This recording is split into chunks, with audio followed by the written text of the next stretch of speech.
Peace, family. My name is Vicki Dillard for African Diaspora News Channel. Thank you so much for tuning in. Be sure to give the video a big thumbs up, and share. That way, more folks like you will be notified that we're here, and that's so important in order to expand our voice and support networks just like this one, who speaks to issues that matter to you. Yes.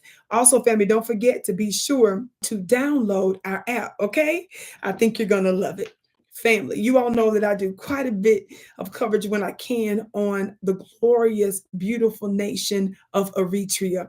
Of course, His Excellency, the great President Isaias Afwerki presiding. Yes, that's what I say. See my little presiding out there, but he's the president of such a beautiful nation. We know that we've heard a whole lot of negative press and propaganda against Eritrea, President Afwerki, and I have seen our government work in recent history to create and further impose greater sanctions on Mr. Afwerki. Yes. And there are a number of different reasons why the United States is disgusted and hates Eritrea. And there's a whole lot to that. And of course, you may want to start to do your research yourself, and be sure to check out some of my previous broadcasts on Eritrea right here on the network. Just put it in the search engine, and it'll give you some clarity on it. The long and short of it is the United States and the West always despises and works against and fights to undermine and to destroy nations and peoples and governments that are in geostrategic locations to which America and the West can benefit. And if that nation is not a puppet, if they don't bend to America and the West will, they will pay. That's the long and short of it.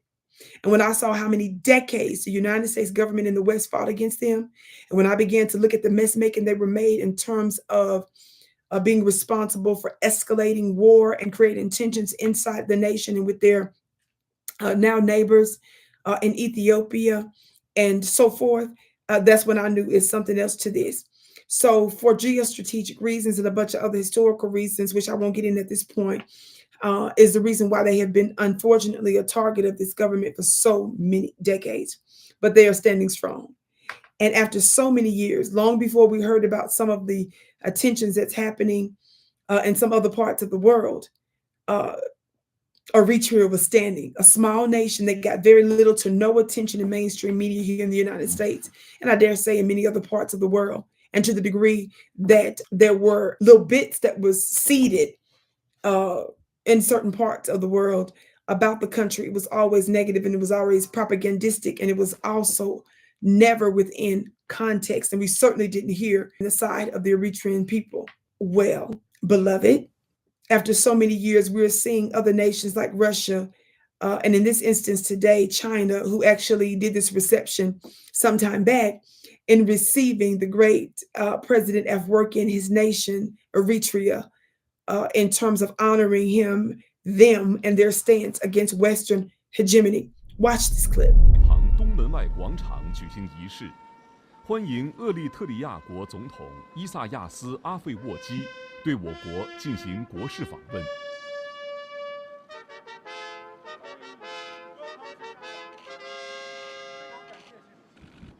中共中央政治局委员、中央外事工作委员会办公室主任王毅。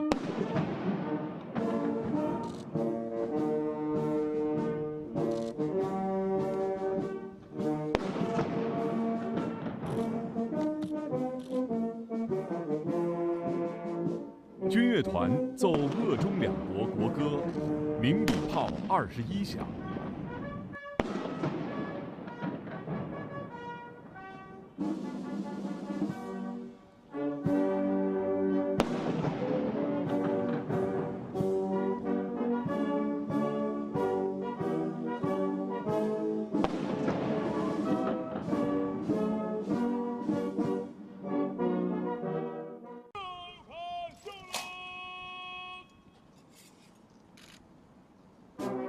伊萨亚斯在习近平。 Wow.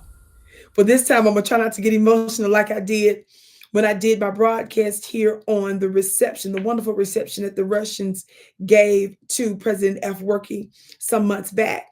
Well, China certainly did so, and I believe this one actually preceded the other one, but it was so powerful, wasn't it?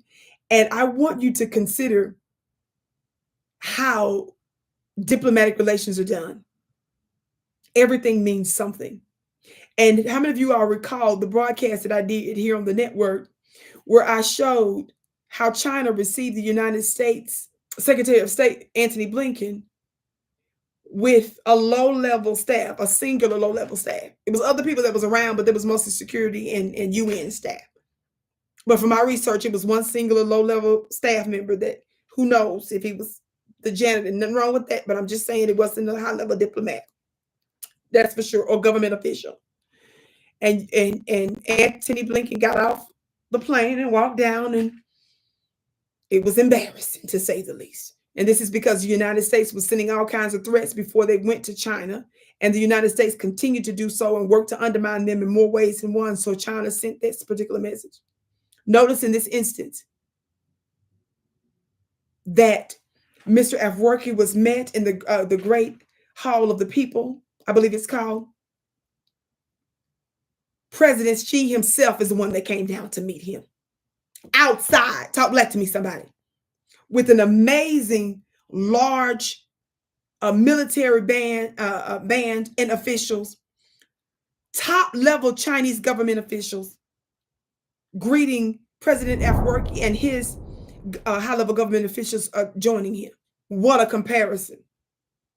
Actually, it's no comparison at all. And this is reward for this small, powerful, bold, resilient country that withstood what most couldn't and didn't, and withstood it longer than many modern countries today. Again, salute to President Afwerki.